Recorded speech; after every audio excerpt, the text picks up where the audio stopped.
Ya, pada kesempatan kali ini saya akan menjelaskan tentang review mengenai materi elektronika daya. Saya Devi Firmansyah dengan NIM 32. Untuk materi pertama mengenai PWM untuk konverter DC dengan duty cycle 30%. Jadi PWM sendiri itu inputannya merupakan gelombang gigi gergaji dan sinyal DC. Dan kemudian dimasukkan ke dalam op-amp dan hasilnya merupakan PWM output. Outputnya sendiri berbentuk sinyal seperti ini. Untuk berikutnya adalah buck converter. Buck converter merupakan konverter yang bersifat mengurangi tegangan atau menurunkan. Jadi ketika saklar dalam posisi on, arus akan mengalir dari MOSFET ke induktor, kemudian ke kapasitor dan resistor, lalu kembali ke sumber. Kemudian saat saklar off, arus akan berputar di sini, induktor, kapasitor, dan dioda. Untuk rumusnya sendiri adalah V0 sama dengan VA sama dengan D dikali Vin. Berikutnya adalah boost converter. Boost converter adalah kebalikan dari buck, yaitu boost adalah meningkatkan tegangan. Jadi ketika saklar on, arus akan berputar di sekitar sini, induktor ke MOSFET lalu kembali ke sumber. Sedangkan saat saklar off, induktor akan mengalir ke dioda karena dioda bersifat forward, kemudian mengalir ke kapasitor, resistor, lalu kembali ke sumber. Untuk rumusnya sendiri adalah V0 per Vin sama dengan 1 per 1 min D. Berikutnya adalah buck boost converter. Buck boost converter sendiri adalah gabungan dari buck converter dan boost converter, di mana bisa dibilang buck boost memiliki kedua kemampuan untuk menurunkan dan menaikkan tegangan. Jadi arus akan mengalir setelah dari MOSFET akan mengalir ke induktor, lalu ke kapasitor dan resistor, kemudian ke dioda. Untuk outputnya sendiri bentuk sinyalnya seperti ini dan rumusnya adalah V0 per Vin sama dengan D dibagi 1 min D. Kemudian berikutnya adalah inverter dengan satu fasa. Jadi ada 4 saklar dalam rangkaian ini. Untuk bentuk sinyal pertama, yaitu ketika saklar 1 dan 4 on, tegangan akan mengalir dari 1 ke S4 dan langsung ke sumber. Jadi bentuk tegangannya seperti ini.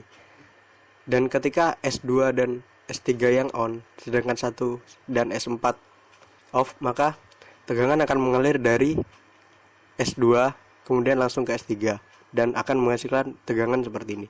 Sehingga negatif, positif lalu negatif, dan siklus ini akan berulang sehingga menghasilkan tegangan keluaran sebagai berikut.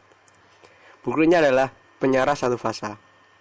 Penyaras satu fasa menggunakan 4 dioda, di mana prinsipnya sendiri memanfaatkan forward dan receive dari dioda tersebut. Jadi ketika tegangannya positif, dioda 1 akan bekerja, kemudian ke kapasitor dan beban, lalu ke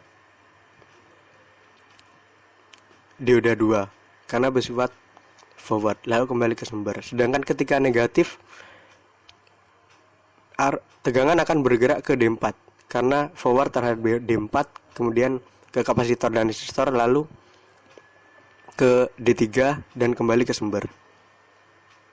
Kemudian untuk penyarah 3 fasa, fungsinya sama untuk mengubah tegangan AC ke DC, namun di sini sumbernya 3, yaitu 3 fasa RST, jadi menggunakan 6 dioda, di mana ada jembatan atas dan jembatan bawah. Yang atas menggunakan dioda ganjil dan bawah dioda genap.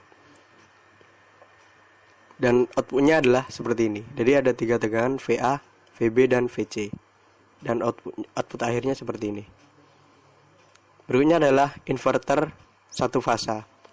Sebenarnya sama dengan inverter satu fasa sebelumnya, namun ada penambahan PWM sinusoida. Jadi berpengaruh pada hasil keluarannya serta rumusnya. Jadi akan mengalir seperti ini. Jadi dapat kita lihat VAN didapat dari VD per 2 ditambah V0 dibagi 2. Sedangkan VBN VD per 2 dikurangi V0 per 2. Berikutnya adalah inverter 3 fasa dengan PWM sinusoida. Ini rangkaiannya, jadi ada 3 sumber A, B, C. Kemudian untuk keluarannya sendiri seperti ini. Jadi ada 3 sumber, yaitu VAN, VBN, dan VCN. Berikutnya adalah gelombang tegangan DC dengan ripple 0,3 volt. Jadi misal kita ketahui sendiri tegangan DC selalu positif. Jadi 10 volt di sini dengan ripple sebesar 0,3, kita bisa lihat di sini adalah batas bawah dari tegangan tersebut dan ini adalah batas atas. Jadi ripple itu sendiri sebesar jangkauan seperti ini untuk 0,3 volt.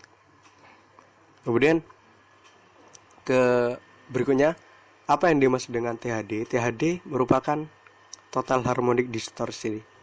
Jadi periode gelombang dari sinus tegangan. Jadi THD ini ada pada input pada gelombang AC. Jadi THD ini beresiko untuk mengakibatkan kerusakan terhadap peralatan jika nilai THD terlalu besar, dan maksimal sendiri sebenarnya ada 5%. Kemudian berikutnya ini adalah rumus dari THD itu sendiri untuk THD tegangan dan THD arus. Kemudian karakteristik IGBT, MOSFET, SCR, dan triak. IGBT sendiri adalah seperti ini. Jadi pada kapasitor emitor ini, kemudian karakteristiknya seperti ini. Dia ada kolektor, emitor, dan ini gate-nya. Kemudian berikutnya adalah MOSFET. Ya, MOSFET seperti ini. Jadi karakteristiknya berbeda dengan IGBT.